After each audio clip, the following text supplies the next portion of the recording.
ایک قابل ذکر واقعہ آپ صلی اللہ علیہ وآلہ وسلم کی برکت سے بارش کا نزول اور قحط سالی کا خاتمہ ہے۔ جب مکہ والے مسلسل قحط سالی سے تنگ آ گئے تو حضرت ابو طالب سے استدعا کی کہ وہ باران رحمت کی دعا کریں۔ چنانچہ حضرت ابو طالب حضرت محمد صلی اللہ علیہ وآلہ وسلم کو ساتھ لے کر خانہ کعبہ پہنچے اور بارش کی دعا کی۔ قبولیت دعا کے بعد ایسی موسلا دھار بارش ہوئی کہ شہر و بیابان شاداب ہو گئے۔ حضرت ابو طالب نے اسی واقعہ کی طرف اشارہ کرتے ہوئے حضور صلی اللہ علیہ وآلہ وسلم کی مدح کی تھی، یعنی ان کی تعریف کی تھی، اور ان کے بارے میں انہوں نے کچھ یوں کہا تھا: وہ خوبصورت ہیں، ان کے چہرے سے بارش کا فیضان طلب کیا جاتا ہے، یتیموں کے ماوا اور بیواؤں کے محافظ ہیں۔ لڑکپن اور اوائل جوانی میں حضور صلی اللہ علیہ وآلہ وسلم نے سخت کوشی کی زندگی گزاری، غلہ کا پیشہ اختیار کیا، اجرت پر جانور چرائے، نیز دوسروں کے مال سے تجارت کر کے معاوضہ حاصل کیا۔ جفا کشی کے اس دور میں آپ صلی اللہ علیہ وآلہ وسلم نے محنت سے رزق حلال حاصل کرنے کی تربیت پائی۔ اب ہم باری باری نبی کریم صلی اللہ علیہ وآلہ وسلم کی زندگی میں آنے والے واقعات کا جائزہ لیں گے۔ جو پہلا اہم واقعہ آپ کی زندگی میں پیش آیا وہ تھا جنگ فجار۔ حضور صلی اللہ علیہ وآلہ وسلم کی عمر 15 سال تھی جب قریش و بنو کنانہ اور بنو قیس کے درمیان جنگ لڑی گئی، جسے جنگ فجار کہتے ہیں۔ یہ جنگ حرام مہینوں، یعنی ایسے مہینے جن میں جنگ کا لڑنا ممنوع قرار دیا گیا ہے، میں لڑی گئی، اس لیے اسے فاجروں کی جنگ کا نام دیا گیا۔ اس جنگ میں قریش حق پر تھے، اس لیے حضور صلی اللہ علیہ وآلہ وسلم نے بھی اس جنگ میں شرکت کی، لیکن آپ نے کسی پر ہاتھ نہیں اٹھایا، صرف اپنے چچاؤں کو جو قریش کے سردار تھے تیر پکڑاتے رہے۔ حلف الفضول۔ جنگ فجار کے تھوڑے عرصے بعد مکہ میں یہ واقعہ پیش آیا۔ بنو زبیدہ کا ایک تاجر کچھ مال لے کر مکہ آیا۔ عاص بن وائل نے اس سے بہت سا مال خریدا، لیکن بعد میں اس کی قیمت دینے کے بجائے ٹال مٹول کرنے لگا۔ تاجر نے ایک پہاڑی پر کھڑے ہو کر اس ظلم کے خلاف مدد کی درخواست کی۔ اس کے درد بھرے اشعار سے متاثر ہو کر زبیر بن عبد المطلب نے تمام قبائل کے سرداروں سے رابطہ کر کے انہیں جمع کیا اور ان کے درمیان یہ معاہدہ کروایا کہ مکہ میں ہر مظلوم کی مدد کی جائے گی، خواہ اس کا تعلق مکہ سے ہو یا وہ باہر سے آیا ہوا ہو۔ اس معاہدے کی وجہ سے عاص بن وائل تاجر کی رقم دینے پر مجبور ہو گیا۔ حضور اکرم صلی اللہ علیہ وآلہ وسلم نے اس وعدے کے بارے میں فرمایا تھا کہ مجھے جب بھی اس طرح کے کسی معاہدے کے لیے بلایا جائے گا تو میں اس میں ضرور شریک ہوں گا۔ شادی۔ غلہ بانی کے بعد آپ صلی اللہ علیہ وآلہ وسلم نے تجارت کا پیشہ اختیار کر لیا تھا۔ آپ متوول لوگوں سے مال لے کر کاروبار کرتے تھے۔ جلد ہی آپ کی دیانت اور صلاحیت سے لوگ متاثر ہونے لگے۔ آپ صلی اللہ علیہ وآلہ وسلم کے صادق اور امین ہونے کی شہرت حضرت خدیجہ رضی اللہ تعالی عنہا تک پہنچی، اور حضرت خدیجہ نے خاتم النبیین حضور صلی اللہ علیہ وآلہ وسلم کو اپنے غلام میسرہ کی معیت میں ایک تجارتی سفر کے لیے آمادہ کر لیا۔ میسرہ نے سفر سے واپسی پر آپ کے حسن اخلاق، دیانتداری اور کاروباری صلاحیت کی بھرپور تعریف کی، اور حضرت خدیجہ کو دوران سفر آپ صلی اللہ علیہ وآلہ وسلم کے طرز عمل کی تفصیلات بتائیں۔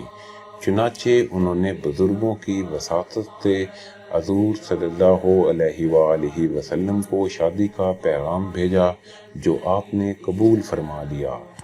شادی کے وقت حضرت محمد صلی اللہ علیہ وآلہ وسلم کی عمر 25 سال اور حضرت خدیجہ کی عمر 40 سال تھی۔ جب تک حضرت خدیجہ زندہ رہیں، نبی کریم صلی اللہ علیہ وآلہ وسلم نے کوئی اور شادی نہ کی۔ آپ کی بیشتر اولاد حضرت خدیجہ ہی کے بطن سے تھی۔ آپ صلی اللہ علیہ وآلہ وسلم کا اکثر وقت تلاش حق میں صرف ہوتا تھا۔ تنہائی میں یاد الہی اور تدبر معمول بن گیا تھا۔ سنجیدگی، صدق ایمانت، خوش اخلاقی اور بصیرت کی وجہ سے ہر خاص و عام آپ کا مداح بن گیا تھا۔ آپ صلی اللہ علیہ وآلہ وسلم حسب ضرورت لوگوں سے ملاقات کرتے، عبادت کے لیے خانہ کعبہ تشریف لے جاتے اور اس کے بعد مکہ سے باہر غار حرا میں جا کر اللہ کو یاد کرتے۔ تنصیب حجر اسود۔ اسی زمانے میں قریش مکہ نے خانہ کعبہ کی تعمیر نو کا فیصلہ کیا۔ چنانچہ یہ طے پایا کہ قریش رزق حلال سے خانہ کعبہ کو دوبارہ تعمیر کریں گے۔ جب حجر اسود کی تنصیب کا وقت آیا تو قبیلوں کے سرداروں کے درمیان رقابت اور تلخی پیدا ہو گئی۔ ہر قبیلہ چاہتا تھا کہ جنت کے اس کے پتھر کو اپنی جگہ پر نصب کرنے کا اعزاز اسے حاصل ہو۔ قریب تھا کہ اس مسئلہ پر جنگ کی نوبت آ جائے کہ ابو امیہ مخزومی نے یہ تجویز پیش کی کہ اس مسئلے کے حل کے لیے اس شخص کا حکم مان لیا جائے جو اگلے دن سب سے پہلے حرم میں داخل ہو۔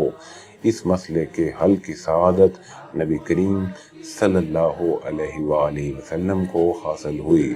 جب آپ صلی اللہ علیہ وآلہ وسلم حدود حرم میں داخل ہوئے تو سب نے بآواز بلند پکار کر کہا، یہ امین ہیں، ہم ان پر راضی ہیں، یہ محمد ہیں۔ آپ نے سب سے برتری کے دعوے سنے۔ آپ نے ایک چادر طلب کی، حجر اسود کو اٹھا کر اس چادر پر رکھا اور سب سرداروں سے کہا، اس چادر کے کنارے پکڑو اور حجر اسود کو اس کے مقام کی طرف لے کر چلو۔ اس کے بعد آپ صلی اللہ علیہ وآلہ وسلم نے حجر اسود کو اٹھا کر اس کی جگہ پر رکھ دیا۔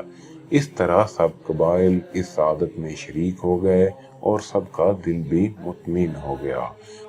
حضرت محمد صلی اللہ علیہ وآلہ وسلم کی مکی زندگی۔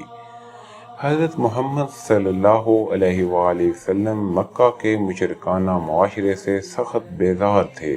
ان کی طبیعت ہر ظلم پر کڑتی تھی۔ اس معاشرت سے طبیعت اچاٹ ہونے لگی تو آپ صلی اللہ علیہ وآلہ وسلم نے مکہ سے تقریباً 2 میل دور غار حرا میں جا کر عبادت کرنا شروع کر دی۔ نزول وحی کا آغاز۔ جب آپ صلی اللہ علیہ وآلہ وسلم کی عمر مبارک 40 سال ہو گئی تو ماہ رمضان کی ایک رات آپ غار حرا میں عبادت و بندگی میں مصروف تھے اور ذکر و فکر کر رہے تھے۔ اس دوران حضرت جبرائیل علیہ السلام آپ کے پاس آئے اور آپ سے کہا، پڑھیے۔ آپ نے فرمایا، میں پڑھنے والا نہیں ہوں۔ حضرت جبرائیل علیہ السلام نے 3 بار یہ کہا۔ آپ نے تینوں بار یہی جواب دیا۔ پھر حضرت جبرائیل علیہ السلام نے سورۃ العلق کی ابتدائی 5 آیات پڑھیں۔ آپ صلی اللہ علیہ وآلہ وسلم ان کے ساتھ ساتھ پڑھ رہے تھے۔ سورۃ العلق کی ان آیات کا ترجمہ یہ ہے، اپنے اس پروردگار کے نام سے پڑھیے جس نے انسان کو جمے ہوئے خون سے پیدا کیا۔ پڑھیے، آپ کا پالنے والا بڑی عزت والا ہے جس نے قلم سے تعلیم دی اور انسان کو وہ پڑھایا جو اسے معلوم نہ تھا۔ اس واقعہ کے بعد آپ گھر تشریف لائے تو ام المومنین حضرت خدیجہ رضی اللہ تعالی عنہا سے فرمایا، مجھے چادر اڑا دو۔ حضرت خدیجہ نے چادر اڑا دی تو فرمایا مجھے کیا ہو گیا ہے، مجھے تو اپنی جان کا ڈر لگتا ہے۔ حضرت خدیجہ رضی اللہ تعالیٰ عنہا نے تسلی دیتے ہوئے کہا اللہ کی قسم اللہ آپ کو رسوا نہیں کرے گا۔ تھوڑی دیر کمبل اوڑھنے کے بعد آپ صلی اللہ علیہ وآلہ وسلم کی حالت بہتر ہو گئی تو حضرت خدیجہ رضی اللہ تعالیٰ عنہا آپ صلی اللہ علیہ وآلہ وسلم کو اپنے چچیرے بھائی ورقہ بن نوفل کے پاس لے گئیں، جو مشرکانہ نظریات سے بغاوت کر کے عیسائی مذہب قبول کر چکے تھے۔ انہوں نے آپ صلی اللہ علیہ وآلہ وسلم کے نبی برحق ہونے کی بشارت دی۔ نزول وحی کے بعد تھوڑے عرصے تک وحی نازل نہ ہوئی تو آپ بے چین ہو گئے، یہاں تک کہ سورۃ مدثر کی یہ آیات نازل ہوئیں اور اللہ تعالیٰ نے نبوت آپ صلی اللہ علیہ وآلہ وسلم کے سپرد کر دی۔ ترجمہ: اے اوڑھنی لپیٹ کر لیٹنے والے، اٹھو اور خبردار کرو اور اپنے رب کی کبریائی کا اعلان کرو۔ دعوت اسلام اور قریش مکہ کی مخالفت۔ حضور اکرم صلی اللہ علیہ وآلہ وسلم کی سیرت کا یہ اعجاز ہے کہ آپ صلی اللہ علیہ وآلہ وسلم کے قریب ترین لوگ سب سے پہلے مشرف با اسلام ہوئے۔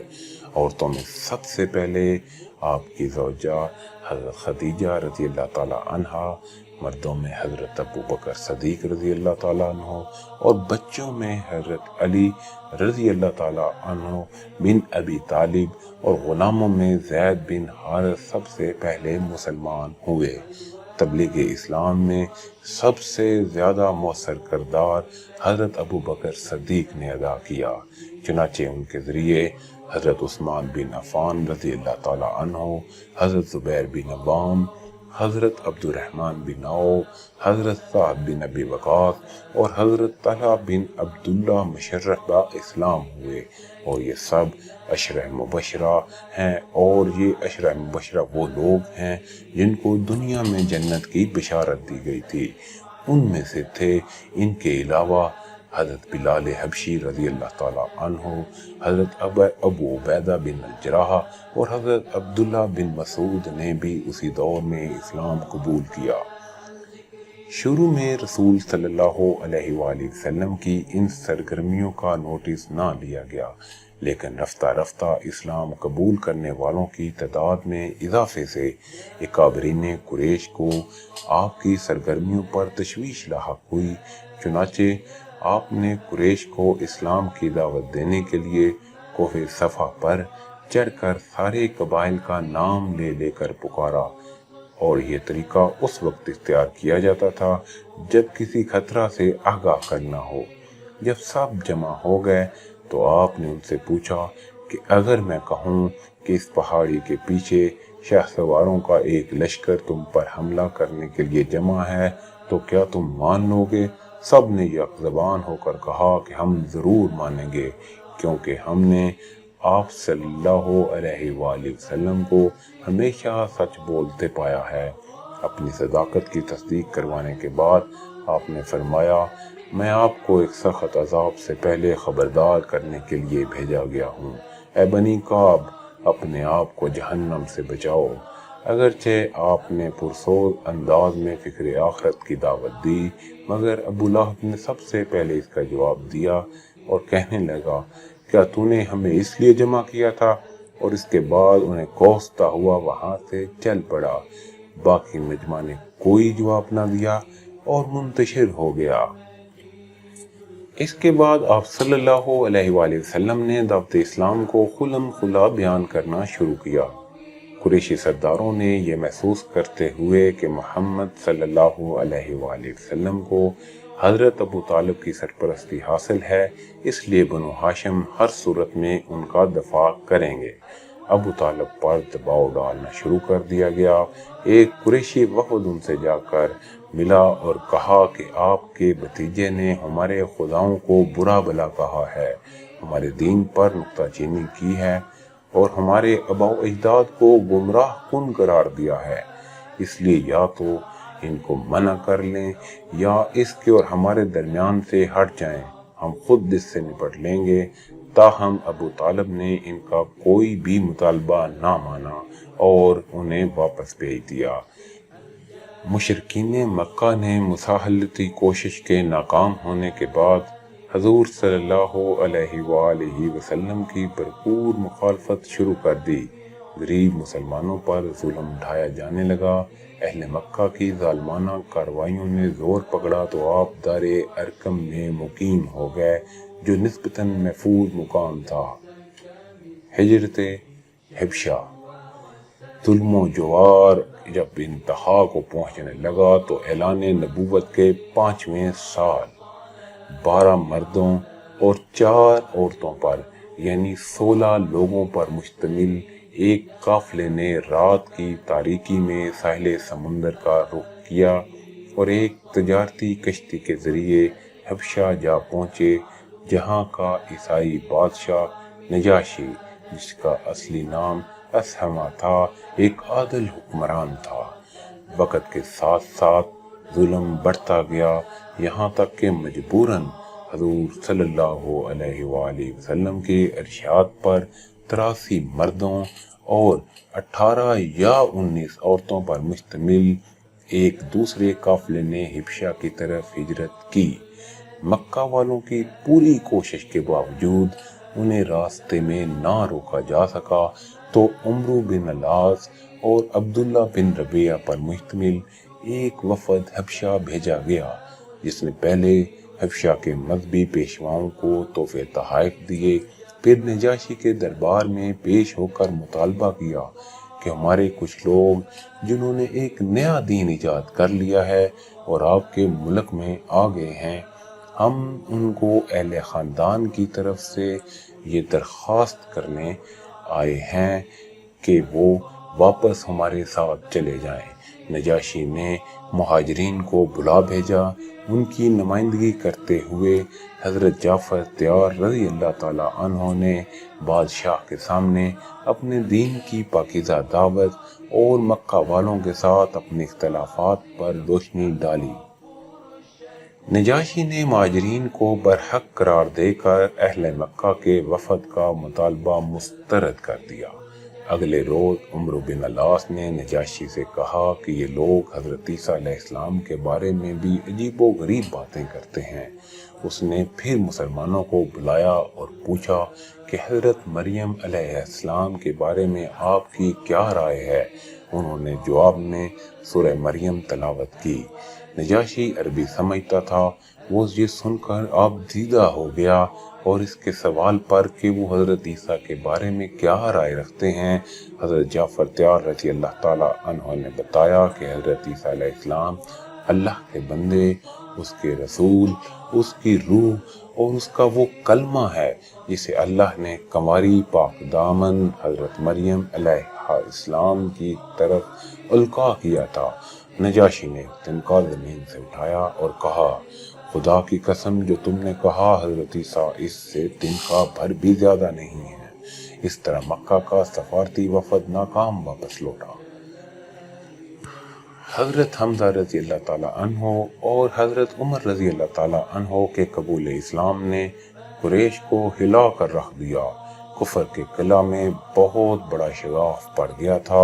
حضرت عمر کے قبول اسلام کے بعد ان کی ایما پر تمام مسلمان دار ارقم سے باہر آئے اور حرم میں داخل ہوئے اور سریعام نماز پڑھی، اور حضور صلی اللہ علیہ وآلہ وسلم نے آپ کو فاروق کا خطاب دیا۔ شعب ابی طالب۔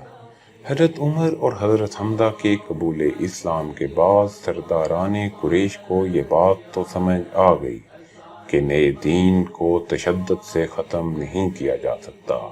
مذاکرات سے حضور صلی اللہ علیہ وآلہ وسلم کو منانے کی کوشش بھی کامیاب نہ ہوئی تو انہوں نے سماجی دباؤ کا حربہ استعمال کرنے کا فیصلہ کیا اور نبوت کے 7ویں سال ایک معاہدہ کیا گیا کہ بنو ہاشم کا مکمل بائیکاٹ کیا جائے، نہ ان سے خرید و فروخت ہوگی نہ رشتہ داری۔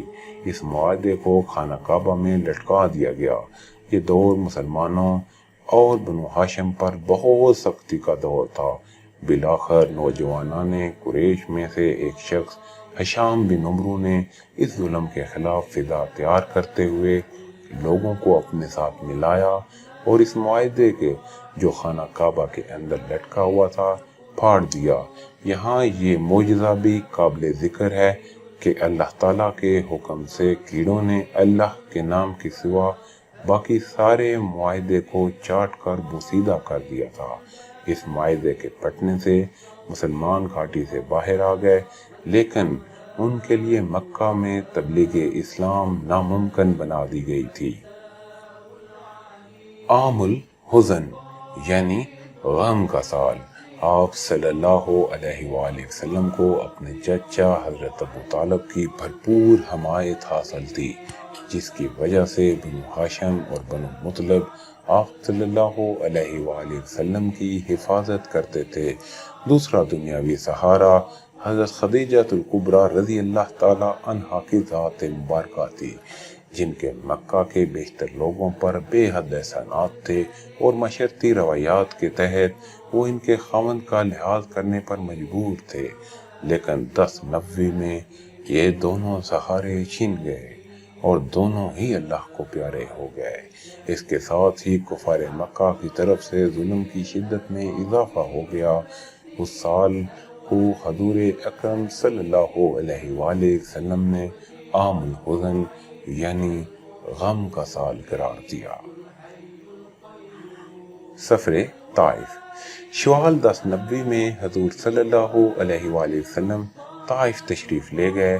یہاں قبیلہ بنو ثقیف بستا تھا، جس کی قیادت 3 بھائی عبد یالیل، مسعود اور حبیب کے ہاتھ میں تھی۔ آپ نے ان کے سامنے اسلام کی دعوت پیش کی، مگر تینوں نے انتہائی سخت الفاظ میں آپ کی دعوت کو ماننے سے انکار کر دیا۔ آپ نے سرداروں سے مایوس ہو کر عوام کو دعوت دینی شروع کی تو ان سرداروں نے آپ کو تنگ کرنے کے لیے آوارہ نوجوانوں کو بھیجا، جنہوں نے پتھر مار مار کر آپ صلی اللہ علیہ وآلہ وسلم کو لولہان کر دیا۔ آپ تھک ہار کر بیٹھ جاتے یا نڈھال ہو کر گر جاتے تو ایک بدبخت آپ کو اٹھا کر چلا دیتا اور پھر پتھروں کی بارش ہونے لگتی۔ اسی حالت میں آپ طائف سے باہر نکلے اور انگوروں کے ایک باغ میں پناہ لی جو مکہ کے ایک سردار عتبہ بن ربیعہ کا تھا۔ اس حالت میں بھی آپ صلی اللہ علیہ وآلہ وسلم نے طائف کے لوگوں کے لیے بد دعا کرنے کے بجائے ان کے لیے ہدایت کی دعا فرمائی۔ واقعہ معراج۔ ایک رات حضرت جبرائیل علیہ السلام نے حکم خداوندی کے تحت براق پر سوار کرایا اور مسجد حرام سے بیت المقدس لے گئے، جہاں آپ نے انبیاء کرام کی نماز کی امامت کروائی، اور پھر وہاں سے عالم بالا کا سفر شروع ہوا، جہاں آپ صلی اللہ علیہ وآلہ وسلم کو جنت اور دوزخ کا مشاہدہ کروایا گیا، بد کردار لوگوں کا انجام دکھایا گیا، مختلف انبیاء کرام سے تعارف کرایا گیا، نماز پنجگانہ کا تحفہ اور سورۃ بقرہ کی آخری 3 آیات عطا کی گئیں۔ اس واقعے نے حضور صلی اللہ علیہ وآلہ وسلم کو عین الیقین کی دولت سے مالا مال کر دیا۔ بیعت عقبہ اولیٰ اور عقبہ ثانی۔ مکی دور کے آخر میں یثرب کی سرزمین تیزی سے نور اسلام سے منور ہو رہی تھی۔ 1290 میں یثرب کے 12 آدمی حج کے موقع پر حضور صلی اللہ علیہ وآلہ وسلم کی خدمت میں حاضر ہوئے اور انہوں نے آپ صلی اللہ علیہ وآلہ وسلم کے ہاتھ پر بیعت کی، جسے عقبہ اولیٰ کا نام دیا جاتا ہے۔ حضور صلی اللہ علیہ وآلہ وسلم نے حضرت مصعب بن عمیر کو وفد کے ہمراہ یثرب روانہ کیا تاکہ وہ انہیں اسلام کی تعلیم دے سکیں۔ اگلے سال 73 مردوں اور 2 عورتوں پر مشتمل وفد نے اسی مقام میں عقبہ پر دوبارہ حاضری دی اور حضور صلی اللہ علیہ وآلہ وسلم کو یثرب آنے کی دعوت دی۔ حضور صلی اللہ علیہ وآلہ وسلم کی مکی زندگی آپ کی پاکیزگی، اعلیٰ صلاحیتوں، شرافت، ذہانت اور حسن اخلاق کا بہترین مظہر ہے۔ آپ نے پوری دل سوزی اور دلائل کے ساتھ شرک چھوڑنے کی تلقین کی، آخرت کا واضح تصور دیا، ظلم کو چھوڑنے، رشتہ داروں، مسکینوں اور غریبوں کے حقوق ادا کرنے اور اللہ کے دین کے مطابق زندگی گزارنے کی دعوت دی۔ لیکن جب مکہ کی سرزمین میں قبول حق کی صلاحیت ختم ہوتی نظر آئی تو اللہ نے آپ کو دوسرا مرکز یعنی مدینہ عطا فرمایا، جہاں آپ نے اسلامی ریاست کی بنیاد رکھی۔ حضور صلی اللہ علیہ وآلہ وسلم کے ساتھ حضرت عباس بھی تھے، جو ابھی تک مسلمان نہیں ہوئے تھے، لیکن حضور صلی اللہ علیہ وآلہ وسلم کے ساتھ ساتھ رہتے تھے۔ حضرت عباس نے اس کے پرخطر نتائج سے آگاہ کیا۔ حضور صلی اللہ علیہ وآلہ وسلم نے جن باتوں پر بیعت لی ان میں سے اطاعت رسول صلی اللہ علیہ وآلہ وسلم کی راہ میں خرچ کرنا، امر بالمعروف، نہی عن المنکر، اللہ کی راہ میں جہاد اور رسول اللہ سے محبت اہم ہے۔ آپ نے اس معاہدے میں واضح فرمایا کہ تم یہ معاہدہ نبھاؤ، تمہارے لیے جنت ہوگی۔ یثرب کے مسلمانوں نے بھی ایک وعدہ لیا کہ جب اللہ آپ کو اور آپ کے دین کو غلبہ عطا فرمائے گا تو آپ واپس مکہ نہیں آئیں گے، بلکہ ہمارے ساتھ مدینہ میں ہی رہیں گے۔ ہجرت مدینہ۔ محمد مصطفیٰ صلی اللہ علیہ وآلہ وسلم ایک عظیم مقصد لے کر اس دنیا میں آئے تھے اور آپ نے اس مقصد کی تکمیل کا عزم صمیم کر رکھا تھا۔ شیب ابی طالب کے بعد مکہ کے حالات ایسے تھے کہ مکہ میں اسلام کی مزید اشاعت ممکن نہ رہی تھی، سوائے حج کے موقع پر جب تشدد کی کارروائی مشرکین مکہ کے نزدیک بھی قابل مذمت تھی۔ آپ قبائل عرب کو اسلام کی دعوت دے سکتے تھے، لیکن کفار مکہ کی اسلام کے خلاف منظم سازشوں کے باعث اس تبلیغ کے خاطر خواہ نتائج برآمد نہیں ہو رہے تھے، لہذا ایک نئے مرکز کی اشد ضرورت تھی جہاں اسلام زیادہ تیزی کے ساتھ پھیلایا جا سکے۔ یثرب کے دارالہجرت بننے کا بنیادی سبب یہ تھا کہ یہاں کے لوگ تیزی سے مشربہ اسلام ہو رہے تھے۔ یثرب میں یہودیوں کی کثیر تعداد آباد تھی، جس کے یہاں آنے کا مقصد ہی یہ تھا کہ ان کی کتابوں میں نجات دہندہ کی آمد کی جو پیشین گوئیاں موجود تھیں، ان کے مطابق اسے اسی شہر میں وارد ہونا تھا۔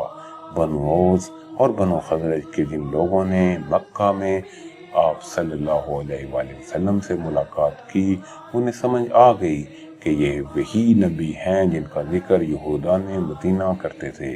اس لیے انہوں نے فیصلہ کیا کہ یہودی اس سے پہلے کہ نبی کریم صلی اللہ علیہ وآلہ وسلم کی بیعت کرنے میں ان سے آگے بڑھیں، کیوں نہ وہ پہلے بیعت کر لیں۔ چنانچہ انہوں نے نہ صرف اسلام قبول کیا بلکہ واپسی پر اسلام کی اشاعت کے لیے بھرپور کوششیں بھی شروع کر دیں۔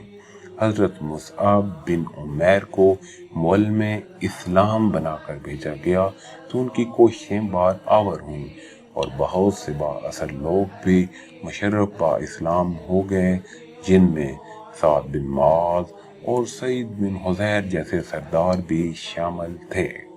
نبوت کے 13ویں سال یثرب کے 70 مسلمانوں نے فریضہ حج ادا کیا اور منا کے ایک خفیہ مقام عقبہ میں رات کی تاریکی میں حضور صلی اللہ علیہ وآلہ وسلم سے ملاقات کی اور ان سے درخواست کی کہ آپ یثرب تشریف لے آئیں، ہم آپ کی ویسے ہی حفاظت کریں گے جیسے اپنے بچوں کی کرتے ہیں، جان و مال اور ہر طرح کی قربانی دیں گے۔ آپ کے چچا عباس جو ابھی تک مسلمان نہیں ہوئے تھے بھی اس موقع پر موجود تھے۔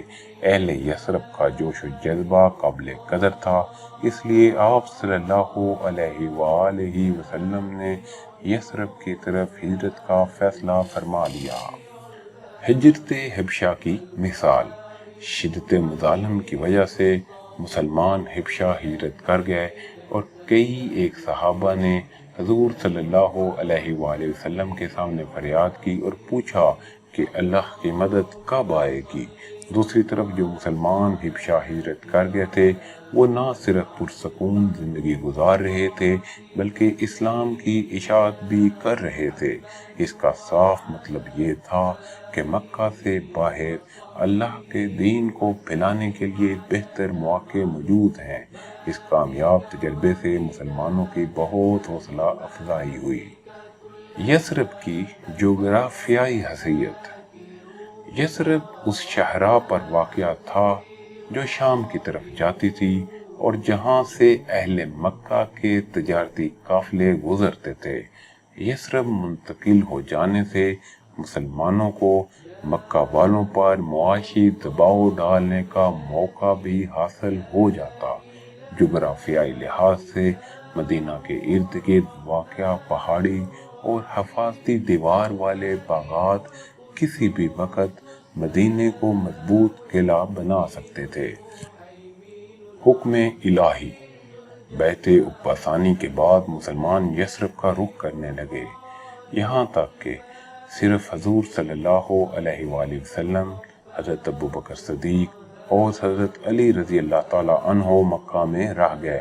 آپ صلی اللہ علیہ وآلہ وسلم اللہ کے حکم کا انتظار کرنے لگے۔ بیعت عقبہ ثانی کے تقریباً 2.5 ماہ بعد 26 صفر کو سرداران مکہ دار الندوہ میں جمع ہوئے اور اس بات پر غور کرنے لگے کہ مسلمانوں کے یثرب چلے جانے کے بعد ان کے مفادات کو جو خطرہ پیدا ہو گیا ہے اس کا مقابلہ کیسے کیا جائے۔ اس اجلاس میں بہت سی تجاویز کے بعد بالآخر ابو جہل کی اس تجویز پر اس واقع رائے ہوا کہ تمام قبیلوں میں سے ایک جوان لے کر ایک دستہ تیار کیا جائے جو رات کو نبی کریم صلی اللہ علیہ وآلہ وسلم کے مکان کو گھیر لے، اور جب وہ صبح باہر نکلیں تو مل کر ان پر حملہ آور ہو کر نعوذ باللہ ان کا خاتمہ کر دیں۔ بنو ہاشم باقی سب قبیلوں کے خلاف لڑنے کی پوزیشن میں نہیں ہیں، اس لیے وہ خون بہا لے کر چپ ہو جائیں گے۔ اس ناپاک سازش میں جو رات حملے کے لیے طے کی گئی، اسی رات اللہ نے اپنے نبی صلی اللہ علیہ وآلہ وسلم کو مکہ سے ہجرت کا حکم دے دیا اور آپ صلی اللہ علیہ وآلہ وسلم حضرت ابوبکر صدیق کی معیت میں مکہ سے روانہ ہو گئے۔ ایک طرف قریش کے سردار اپنی منصوبہ بندی میں مصروف تھے، دوسری طرف اللہ جل جلالہ نے حضور اکرم صلی اللہ علیہ وآلہ وسلم کو ہجرت کی ہدایت کی۔ ہجرت مدینہ۔ واقعات۔ آپ صلی اللہ علیہ وآلہ وسلم آدھی رات کے وقت اپنے گھر سے باہر نکلے اور حضرت ابوبکر صدیق رضی اللہ تعالی عنہ کے گھر پہنچے اور ان کے گھر کے پچھلے دروازے سے باہر نکل گئے اور بجائے یثرب کی طرف سیدھا شمال کی طرف رخ اختیار کرتے جنوب کی طرف روانہ ہوئے، جہاں مکہ سے 3 میل دور غار ثور میں قیام کیا۔ دوسری طرف محاصرہ کرنے والے صبح مکان کے اندر داخل ہوئے تو انہوں نے آپ صلی اللہ علیہ وآلہ وسلم کے بستر پر حضرت علی کو سوئے ہوئے پایا، جن کو حضور اکرم صلی اللہ علیہ وآلہ وسلم نے اس لیے پیچھے چھوڑا تھا کہ وہ مکہ والوں کی امانتیں واپس کر دیں جو 1000 اختلاف کے باوجود آپ ہی کے پاس رکھی ہوئی تھیں۔ کفار مکہ نے حضور اکرم صلی اللہ علیہ وآلہ وسلم اور صدیق اکبر رضی اللہ تعالی عنہ کی گرفتاری کے لیے یہ اعلان کیا کہ جو کوئی ان میں سے کسی ایک کو زندہ یا مردہ کسی صورت میں بھی حاضر کرے گا اسے 100 سرخ اونٹ انعام میں دیے جائیں گے۔ انعام کے لالچ میں سوار اور پیادے ہر طرف پھیل گئے۔ ان میں سے ایک گروہ غار ثور کے دہانے تک جا پہنچا۔ یہ لوگ اگر اپنے پاؤں کی طرف بھی دیکھ لیتے تو وہ دونوں رفیقوں کو دیکھ سکتے تھے۔ حضرت ابوبکر صدیق رضی اللہ تعالی عنہ نے اس پر گھبراہٹ کا اظہار کیا تو آپ نے فرمایا، مت کم کرو، اللہ ہمارے ساتھ ہے۔ انعام کے لالچ میں تلاش کرنے والے مسلسل تعاقب کر رہے تھے، ان میں سے سراقہ بن جاشم آپ تک پہنچنے میں کامیاب ہو گیا۔ حضور صلی اللہ علیہ وآلہ وسلم کے قریب پہنچا تو اس کا گھوڑا گر گیا۔ اس نے دوبارہ حملے کا ارادہ کیا تو گھوڑے کے پاؤں گھٹنوں تک ریت میں دھنس گئے اور اسے سمجھ آ گئی کہ اللہ کے رسول پر حملہ کرنا اس کے بس کی بات نہیں۔ اس نے ضروریات سفر مہیا کرنے کی پیشکش کی، نیز یہ درخواست بھی کی کہ ان سے ایک ایمان نامہ لکھ دیا جائے کہ جب آپ کا اقتدار آئے تو اسے کچھ نہیں کہا جائے گا۔ نبی اکرم صلی اللہ علیہ وآلہ وسلم ایک ہفتے کے سفر کے بعد 8 ربیع الاول 1490 23 ستمبر 622 عیسوی کو یثرب کی نواحی بستی قبا جا پہنچے۔ اہل یثرب نے آپ صلی اللہ علیہ وآلہ وسلم کا والہانہ استقبال کیا۔ 3 دن بعد حضرت علی بھی لوگوں کی امانتیں لوٹا کر یہیں آپ سے آ ملے۔ یہاں پہلی مسجد قبا کی بنیاد رکھی گئی اور یہیں جمعہ کی پہلی نماز بھی پڑھی گئی، یعنی کہ جمعہ کی نماز پہلی ہجری میں فرض ہو گئی۔ چند روز قیام کے بعد یثرب پہنچے اور اپنے ننہالی قبیلہ بنو نجار کے ایک شخص حضرت ابو ایوب انصاری کو میزبانی کا شرف بخشا اور یثرب مدینہ النبی یعنی نبی صلی اللہ علیہ وآلہ وسلم کا شہر قرار پایا۔ ہجرت مدینہ کی اہمیت اور اثرات۔ حضور صلی اللہ علیہ وآلہ وسلم کی مدینہ آمد ایک مثالی معاشرے کی تخلیق کا سبب بنی، جس میں مساوات، بھائی چارہ، محبت اور ہمدردی کے جذبات موجود تھے، نہ کوئی قبائلی چپلسی اور نہ ہی کھانا جنگی۔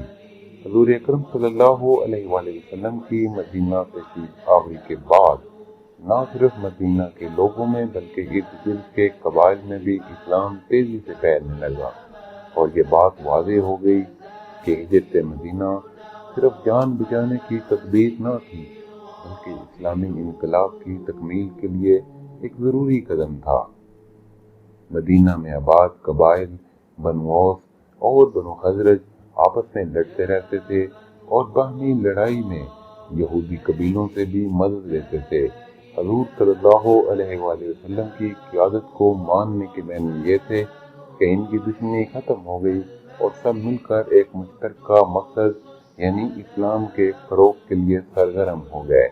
ہجرت کے نتیجے کے طور پر اسلام جو اب تک ایک تحریک تھی اب ریاست بن گیا، ایک ایسی ریاست جس کے سربراہ حضرت محمد مصطفیٰ صلی اللہ علیہ وآلہ وسلم تھے، جن کا فیصلہ آخری تھا۔ مدینہ میں اسلامی معاشرہ اور اسلامی ریاست کی تشکیل کے ساتھ ہی وہ تمام احکامات بھی نازل ہوئے جن کا تعلق اسلامی ریاست کے نظام کے ساتھ تھا۔ اسلامی قانون کی مختلف دفعات بھی نازل ہوئیں، تربیت کا ایک جامع اور مربوط نظام وجود میں آیا، شراب حرام قرار پائی اور سود پر پابندی لگی، نماز باجماعت اور اذان کا نظام، مشاورت کا طریقہ، صلح جنگ کے قوانین، گرد اسلام کے نظام حیات کے مختلف خزوخال واضح ہو گئے۔ مدینہ کی جغرافیائی اہمیت یہ تھی کہ وہ راستہ جس کے ذریعے اہل مکہ یمن سے شام تک بین الاقوامی تجارت کرتے تھے مدینہ کے پاس سے ہو کر گزرتا تھا، اسی لیے مدینہ کی نئی اسلامی ریاست کسی وقت بھی مکہ پر معاشی دباؤ ڈال سکتی تھی۔ جغرافیائی اہمیت کی وجہ سے ایک طرف مدینہ کے خلاف اہل مکہ زیادہ دیر تک جنگ جاری نہیں رکھ سکتے تھے، دوسری طرف مدینہ کے ارد گرد پہاڑیوں اور حفاظتی دیوار والے باغات کی وجہ سے مدینہ میں رہ کر دفاع کیا جا سکتا تھا۔ اس زمانے میں ایران اور روم دو بڑی بین الاقوامی طاقتیں تھیں۔ مدینہ کی یہ نئی ریاست جلد ہی اتنی مضبوط ہو گئی کہ اسے تیسری بڑی طاقت تسلیم کر لیا گیا اور تاریخ کے بعد کے ادوار میں یہ نئی ابھرنے والی طاقت باقی دونوں پر غالب آ گئی۔